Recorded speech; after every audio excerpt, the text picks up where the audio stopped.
இன்றைக்கி வந்து சண்டேங்கிறதுனால ஸ்வீட்டோட first start பண்ணுறேன். இன்றைக்கி வந்து இந்த பழம் வந்து நான் பண்ணியிருக்கேன். என்ன பழம்னா அத்திப்பழம் அல்வா பண்ணியிருக்கேன்.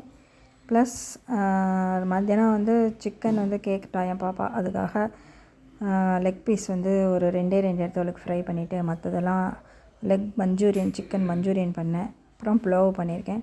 இது எல்லா ரெசிபி வீடியோஸும் உங்களுக்கு நான் தனித்தனியாக போடுறேன். எல்லாம் பார்த்து அதே மாதிரி செய்யுங்க. செம்ம டேஸ்ட்டாக இருந்தது. இன்றைக்கி சண்டே வந்து என் பொண்ணுக்கு பிடிச்ச மாதிரி சண்டே போச்சு. புலாவ் சாப்பாடு சிம்பிள் தான். அதே மாதிரி சிக்கன் மஞ்சூரியன் நம்ம கடையை விட நல்லா பண்ணலாம். அந்த அளவுக்கு வந்து டேஸ்டியாக இருக்குது. இதே மாதிரி நான் சொன்ன ஒவ்வொரு ஸ்டெப்ஸும் ஃபாலோ பண்ணி பண்ணுங்கள். செம்ம டேஸ்ட்டாக இருக்கும். அத்திப்பழம் வந்து இந்த மாதிரி செஞ்சு சாப்பிடுங்க. ஒரு சூப்பர் ஸ்வீட் ரெசிபி நல்லாயிருக்கும் சாப்பிட்றதுக்கு. ப்ளஸ் அத்திப்பழம் உடம்புக்கும் நல்லது. சிக்கன் பாருங்கள், என் பொண்ணு நல்லா சாப்பிட்டுட்டு இருக்கா. இன்றைக்கி என்னுடைய ஃபுல் டே இன்றைக்கி வேலை இதுதான். லைக் பண்ணுங்கள், சப்ஸ்கிரைப் பண்ணுங்கள். பாய்.